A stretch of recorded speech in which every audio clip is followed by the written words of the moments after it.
गुप्ता जी दिल्ली से। श्री हरिवंश गुरुदेव, आपके चरणों में दंडवत प्रणाम। प्रभु, मैं पंचाक्षरी मंत्र का जाप सांसों के साथ करता हूँ, लेकिन बीच बीच में ये जाप एक रुक जाता है, जैसे कि जब मैं किसी से बात करता हूँ या कोई मुझसे बात करता है या फिर ऑफिस में लिखने पढ़ने के समय। कृपया मेरा मार्गदर्शन करेंगे, कैसे मैं अपने तो सभी कार्य। स्नान के समय भी तो रुकता होगा कि नहीं रुकते? आगे इनको डाउट है कि उसमें कर सकता हूँ क्या? नहीं नहीं नहीं, पर गुरु प्रदत्त है तो फिर फायदा क्या है? हाँ, चाहे शिव विरंच सम होई गुरु बिन भव निधि तरन। इन सब का फल यही होगा कि पहले गुरुदेव का वरण करो। सही उपासक जो भगवान शंकर की आराधना करते हैं और उनसे विधि पूर्वक पंचाक्षरी मंत्र लो, यही मंत्र देंगे। अब जो फिर वो यात्रा प्रारंभ, ये ऐसे बिना विधान के नहीं चल। तुम अपने घर के बहुत बड़े इंजीनियर हो लेकिन आपके पास सर्टिफिकेट नहीं है, फिर क्या? आप कहो जाके कि हम सब कुछ कर देंगे, आप अपना दिखाइए तो। मतलब वो नहीं है तो बाहर आप बहुत डॉक्टरी जानते हो, आपके पास वो नहीं है भाई।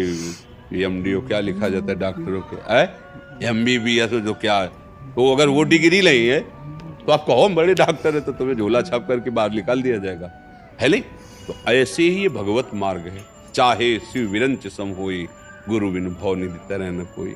आवश्यकता है जब वो स्वाद लिया हुआ जागृत मंत्र गुरुदेव प्रदान करते हैं, तो जो हम जन्म जन्म में नहीं कर सकते वो दिनों में होने लगता है, क्योंकि जागृत है ना, उन्हें जीवन भर जपा है। और जब प्रदान करते हैं तो उसके साथ अपनापन होता है कि ये मेरा है। बस वो सहयोग हुआ ना, जैसे दलदल में फंसा आदमी अकेले नहीं निकल सकता है, चाहे जितना उपाय कर लो। जितना उपाय करोगे धंसते चले जाओगे, उसमें निकला हुआ पुरुष चाहिए। तो प्रपंच रूपी दलदल है, इससे निकालने के लिए सर्व समर्थ गुरुदेव भगवान निकले हुए। हाथ पकड़ाओ, एक झटके में बाहर हो। ये दलदल है इसमें।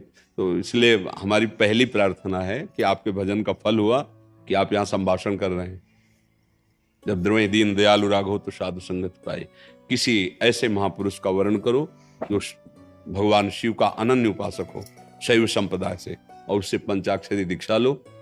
फिर सत्संग कहीं भी सुनते रहो, परमार्थ के प्रश्न उत्तर कहीं भी लेते रहो, पर अपने गुरुदेव का वर्ण करो और उनकी बताई पद्धति से मंत्र जप करो। मनमानी भजन का फल होता है गुरु की प्राप्ति, और गुरु प्रदत्त भजन का फल होता है इष्ट प्रेम, भगवत प्राप्ति। मनमानी से बिल्कुल पक्का समझ लीजिए। एक बार श्री नामदेव जी महाराज बड़े सिद्ध संत हुए हैं, तो सभा में गोरा कुम्हार नाम के महान भागवत थे जो मिट्टी का कार्य करते थे। तो उनके यहाँ बैठक होती थी, तो बड़े बड़े संत महाराष्ट्र के सब बैठते थे। तो एक थापी होती है जो मटकी बाहर से ऐसे गोल करता है, जो मटकी बनाने वाला है अंदर से हाथ लगा के ऊपर थापे से नहीं चाट से ऐसे मारता है, लकड़ी की होती है। तो वो उठाई शायद मुक्ताबाई, और ऐसे ऐसे जो संत बैठे थे ऐसे ऐसे सर में मारते। तो गोरा जी ने पूछा, गोरा महाभागवत थे, भाई ये क्या करे बिटिया? तो कहा, काका देख रहे हो मटकी कौन सी कच्ची है कौन सी पक्की है? तो संतों के जैसे ऐसे करते, हंस देते। जब नामदेव जी के किया तो कहा, ये क्या है? तुम्हें इतना भी ज्ञान नहीं कि ऐसे महाभागवतों को ऐसे ऐसे कर रहे हो? बोले, काका ये मटकी कच्ची है। तो सब हंस दिए। नामदेव जी को लगा कि हंस क्यों दी, क्योंकि महाभागवतों का हंसना कोई संसारी पुरुष का हंसना थोड़ी है। तो सीधे विट्ठल भगवान के पास गए, क्योंकि बात करते थे।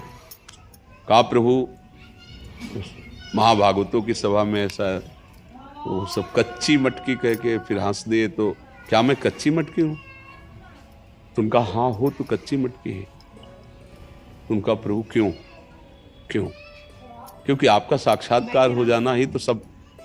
बोले, फिर भी आपने गुरुदेव का वर्ण नहीं किया, इसलिए। उनका प्रभु गुरुदेव का मतलब है कि नाम मंत्र देते हो, आपका दर्शन होता है, वो तो हमें है, आप हमसे बात कर। बोले, फिर भी कच्ची मटकी हो। जब गुरुदेव का वर्ण कर लोगे तब मैं तुम्हें बता दूंगा कि देखो ये पक्कापन और ये कच्चापन होता है। बोले, आप ही बताओ फिर किसको गुरुदेव बनाए? तो बोले, विश्वोबा खेचर जी जंगल में एक शंकर जी का मंदिर वहाँ पड़े हुए हैं, आप वहाँ जाओ और उनको गुरु रूप में वर्ण करो, और जो उपदेश करें फिर आप उस पर चलना। वहाँ गए तो देखा शंकर जी के जो पिंड है ना, उसके ऊपर वो चरण रखे हुए हैं ऐसे। वो कहा, ये तो आस्तिकता के खिलाफ है, मतलब ये तो नास्तिक पुरुष का लक्षण है। भगवान शिव के चिन्ह पर जो है चरण रखे हुए, तो कहा आप चरण हटाइए ये भगवान शंकर के ऊपर से। उनका बेटा जहाँ भगवान शंकर ना हो वहाँ रख दीजिए, मैं बूढ़ा शरीर हूँ। ऐसे चरण पकड़ा, ऐसे किया, हटाया आवेश में, नया शिवलिंग, जिधर करे नया शिवलिंग, कण कण शिव। आप समझ गए, पहले तो लगा कि ये तो आस्तिक भी नहीं है, और इनको गुरु बनाने की बात। तब चरणों में पड़े, बोले भगवान ने कहा कि आपको गुरु में, तो बोले उपदेश हो गया। कोई कण ऐसा नहीं जहां भगवान नहीं है, इसका बस गुरु उपदिष्ट। अब जब चिंतन किया तो एक दिन रोटी बना रहे थे, बना के रखा और घी ऐसे गर्म करके उसके ऊपर लेप करने के लिए जब मुड़े तो एक काला कुत्ता ऐसे रोटी मुंह में दबा के भागा। तो बोले देखो देखो रोटी ले जा रहा है, तो आप घी का कटोरा ले जाए। प्रभु आप भागिए मत, रोटी में घी लगवा लीजिए, फिर पा लीजिए। नाथ अब गुरु कृपा से मैं जान गया हूं कि आप सब में विराजमान है। कुत्ते में भगवान प्रकट होते हैं।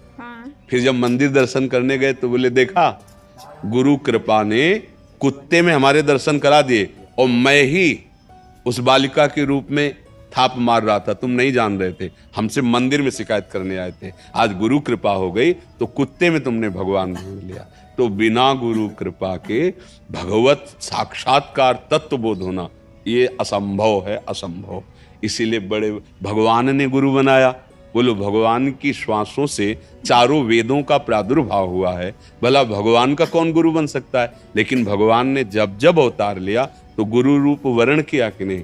राम जी तो वशिष्ठ जी को कुलगुरु हैं, विश्वामित्र जी को गुरु रूप में स्वीकार करके पीछे पीछे चले। जनकपुरी में भी जब गए तो गुरु भगवान के रूप में विश्वामित्र जी थे, अवध में वशिष्ठ भगवान गुरुदेव के रूप में थे, कृष्णावतार में संदीपनी गुरु जी प्रसिद्ध है नहीं भगवान। तो बोलो जिसकी श्वासों से वेदों का प्रादुर्भाव हुआ, जाकी श्वास वेद श्रुति चारी, सो हरि पढ़ें ये अचरज भारी। संदीपनी जी ऊपर आसन में बैठे और भगवान नीचे बैठे, क्या महिमा है। भगवान के जैसा कोई ज्ञानी हो सकता है क्या? ज्ञान समुद्र है, अखंड ज्ञान, और वो पढ़ रहे हैं, वो गुरु मान रहे हैं, तो फिर मतलब हमको भी मानना चाहिए। क्योंकि जब परम गुरु भगवान अवतार लेते हैं तो गुरु वर्ण करते हैं, तो फिर हमें कोई प्रार्थना करो भगवान से कि ऐसे महापुरुष का सानिध्य मिले जो हमें शैव मंत्र दे। क्योंकि आपकी रुचि शैव मंत्र में है ना, उसके अनुसार फिर पद्धति से चलोगे तो फिर अनुभव होने लगेगा।